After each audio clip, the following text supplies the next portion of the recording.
What's going on, guys? Cam from Alt Nation here. Today we're going to dive into the history of Linkin Park and determine which vocalist is the better one. Linkin Park was formed by three high schoolers, Mike Shinoda, Rob Burden, and Brad Delson.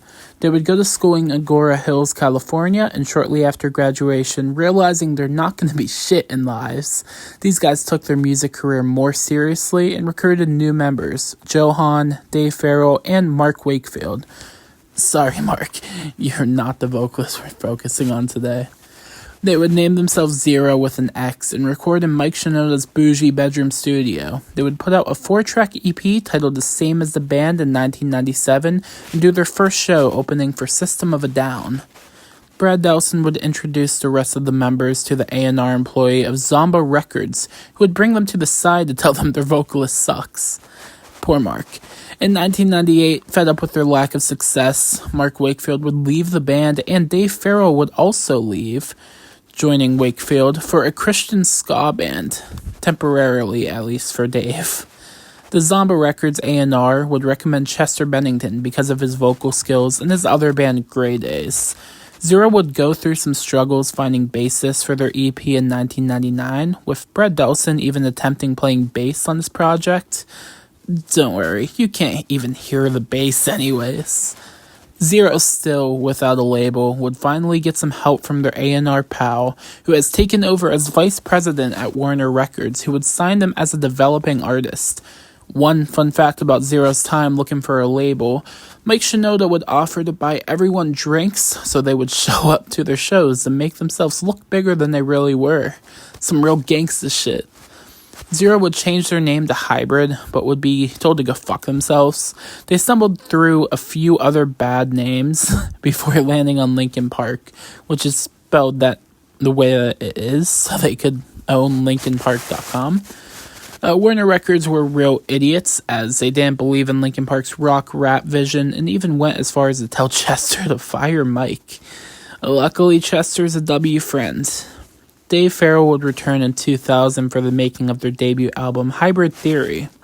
Hybrid Theory was released in October of 2000, which would be a commercial success for Linkin Park, selling nearly 5 million copies in its first year, with One Step Closer and Crawling being regularly played on rock radio and in the end hitting number 2 on the Billboard Hot 100, and Hybrid Theory's many awesome tracks such as Paper Cut, By Myself, A Place for My Head, and many others. It's hard to say that Hybrid Theory didn't deserve the success. Their singles would be featured in notable movies, Dracula 2000, and Little Nicky, and Hybrid Theory would win Linkin Park a Grammy for Best Hard Rock Performance for their song Crawling, and would be nominated for Best New Artist and Best Rock Album, and MTV would award them with Best Rock Video for their song In the End. Linkin Park would continue their success of being invited to perform on Family Values and Ozfest, and would create Linkin Park Underground, a fan club for Linkin Park.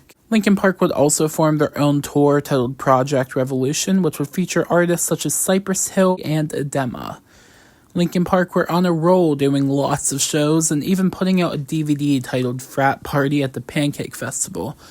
No clue how they came up with that. Linkin Park would begin working on a remix album of Hybrid Theory titled Reanimation, which would feature artists such as Black Thought, Staind vocalist Aaron Lewis, and Korn vocalist Jonathan Davis.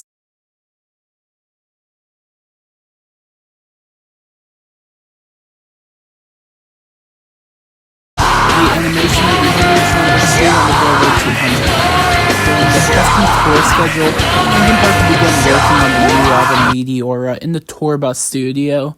Meteora would carry over their sound from Hybrid Theory, but since it's Linkin Park, it would introduce new elements as well, such as some kind of Japanese flute thing.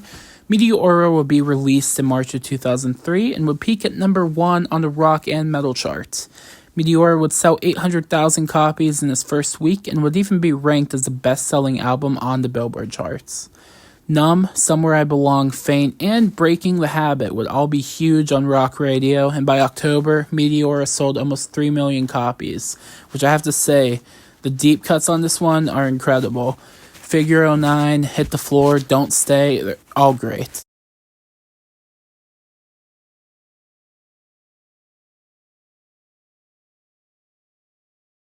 Linkin Park would bring back to Project Revolution.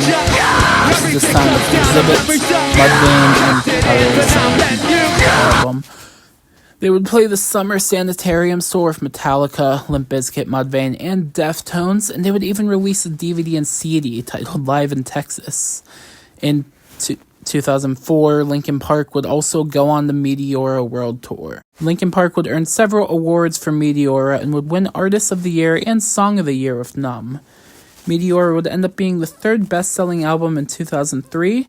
Unfortunately, Warner Records would kind of fuck up their relationship with the band, but Linkin Park would later be able to negotiate a new deal with Warner. Problem solved. During the time after Meteora's release, Linkin Park would be placed in video game side quest mode, with Chester doing work with Dead by Sunrise and appearing on Limp Bizkit's DJ Lethal's album, and Mike Shinoda helping Depeche Mode with a remix album. Linkin Park would team up with Jay-Z for a remix album titled Collision Course, which is excellent, by the way. Mike Shinoda would form a rap side project titled Fort Minor, where he would release his first album, The Rising Tide, with a song that you might know from every football highlight video ever. Remember the name? Linkin Park would help raise money from multiple foundations, including ones benefiting the victims of Hurricane Katrina and Hurricane Charlie. They would donate $75,000 to the Special Operations Warrior Foundation and would do a series of charitable concerts as well.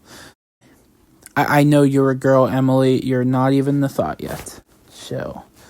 Jay-Z and Linkin Park would perform their mashup of Numb and Encore at the 2006 Grammy Awards and would win an award for Best Rap/Sung Collaboration, and Paul McCartney would join Linkin Park on stage as well, which at this point would cement Linkin Park as probably the biggest rock band ever.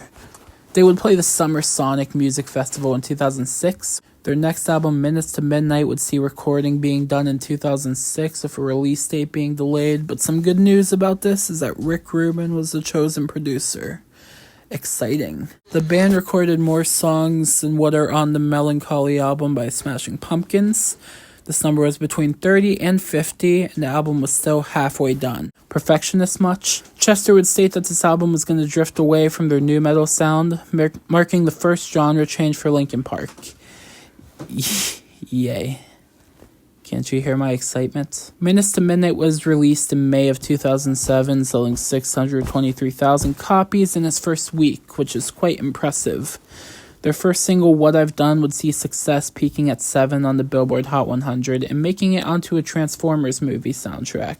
Mike Shinoda would collaborate with Styles of Beyond, and Linkin Park would win Favorite Alternative Artist at the American Music Awards. Surely there's great deep cuts on this album, right? What are the singles again? Shadow of a Day, Bleed Me Out, Given Up, Leave Out All the Rest, What I've Done. Fuck. No good deep cuts? Wait, this album had In Pieces, Linkin Park's emo song. Fuck, what a disappointment. In 2008, Linkin Park did a song with Busta Rhymes titled We Made It, from both parties, a little late to the We Made It train, don't you think? Linkin Park will go on a world tour for Minutes to Midnight when hosts their fourth Project Revolution of My Chemical Romance, Placebo, and Take... What the actual emo fuck is this fucking emo lineup? They made one emo song and suddenly they're an emo band. Like what, you guys had Mudvayne and Cypress Hill? You guys have more money now. How about Slipknot or fucking Slayer? Taking Back Sunday is the best you guys can get. Linkin Park would headline Download Festival and do a lot of other tours, and before recording their next album, 1,000 Suns, they needed to go on the US tour to gather inspiration for it. Glad you used the audience to give us this atrocious album. Means a lot, guys. They would do another Project Revolution, making it somehow even shittier, with Chris Cornell, The Bravery, Ashes Divide, and The Street Drum Corps. Okay. Maybe if you guys didn't spend all your money on My Chemical Romance, then you guys could have booked a Soundgarden reunion.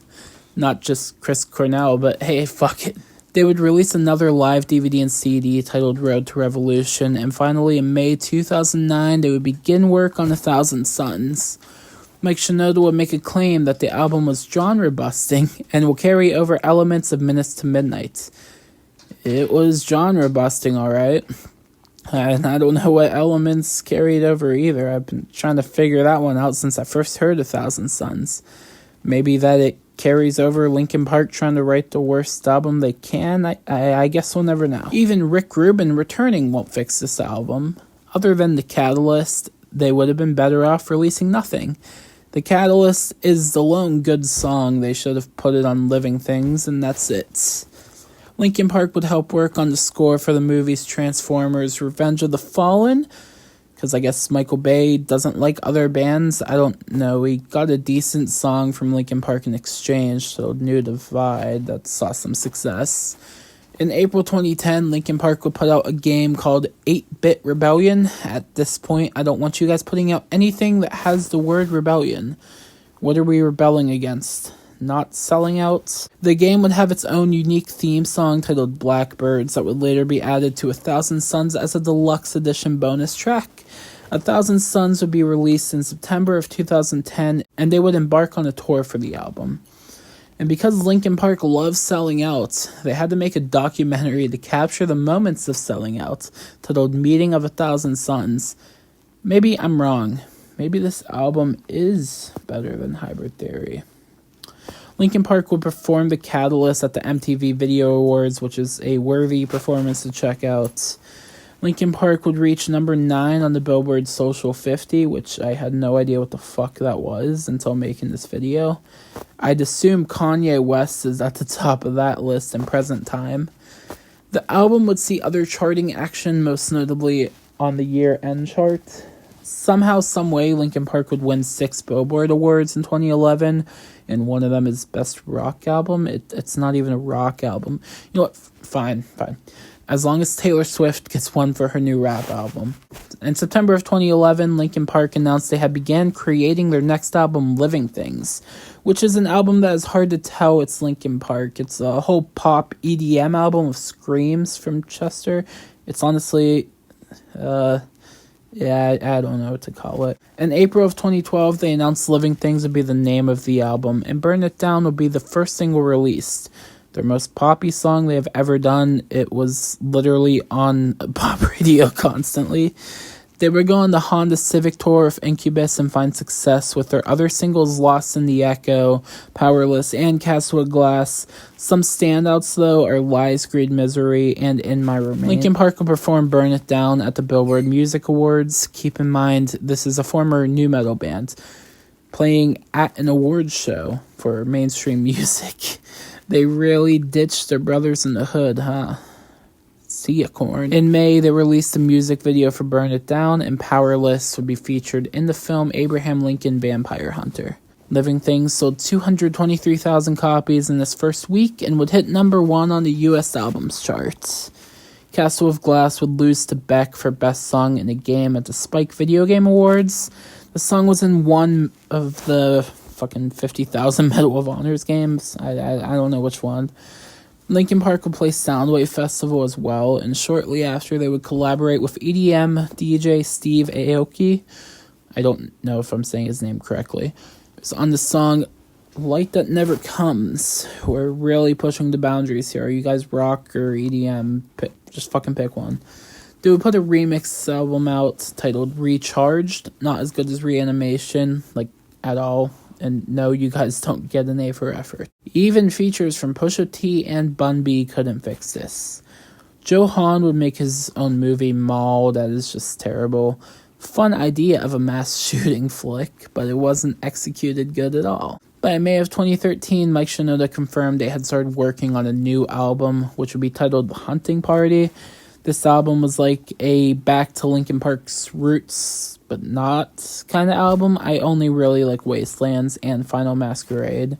So by me liking 2 songs, yeah, this one was bad. Linkin Park would release their first single off the album in March 2014, titled Guilty All the Same, and they brought on Rakim for the song, and it would debut at 27 on the Rock Airplay chart. And no, I don't like the song. Linkin Park was shooting for a 90s hardcore thrash sound with elements of Hybrid Theory, but why didn't we get that? If you think Final Masquerade and Wastelands are hardcore thrash songs, then I guess Nickelback is a death metal band, right? Even Stacked Features couldn't help The Hunting Party, and I mean stacked features. Page of Helmet, Tom Morello of Rage Against the Machine, Rakim, Darren of System of a Down. How can you fuck up a song with Darren? Darren Malakian. Fucking dicks. Until It's Gone, Wasteland's Final Masquerade, and Rebellion will be released as the other singles before the album's release. Linkin Park would play Download Festival in June 2014, where they would play Hybrid Theory in full. Not an anniversary or anything, just Linkin Park being Linkin Park. They would headline Rock am Ring and Rock on Park that same year, and Greensfield Festival, and even make an unscheduled appearance at Vans Warped Tour. Imagine being a 2000s emo kid, being surprised by Linkin Park, then getting disappointed when they start playing EDM music.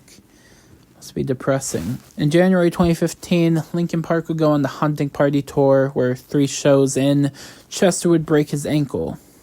I see you pulling a Dave Grohl over there. Linkin Park would play the first ever Rock in Rio, and MTV Europe named Linkin Park the best rock act of 2014. Revolver ranked the Hunting Party as the 4th best album of 2014, and Linkin Park will continue their EDM shenanigans, working with Chinese Danny Trejo once more. Linkin Park will perform at the BlizzCon event in 2015. You know, the event hosted by the guys who made Overwatch. Trust me, I didn't know that was a thing either. In November of 2015, Linkin Park announced they began work on their 7th album, One More Light, stating they have a lot of great material. I guess generic pop music is now great. What a time to be alive. In February of 2017, Linkin Park began releasing promotional videos across their socials, showing off Shinoda and Bennington's pop hit-making techniques or whatever the fuck. The first single off of One More Light, titled Heavy, featured the pop single Kiara.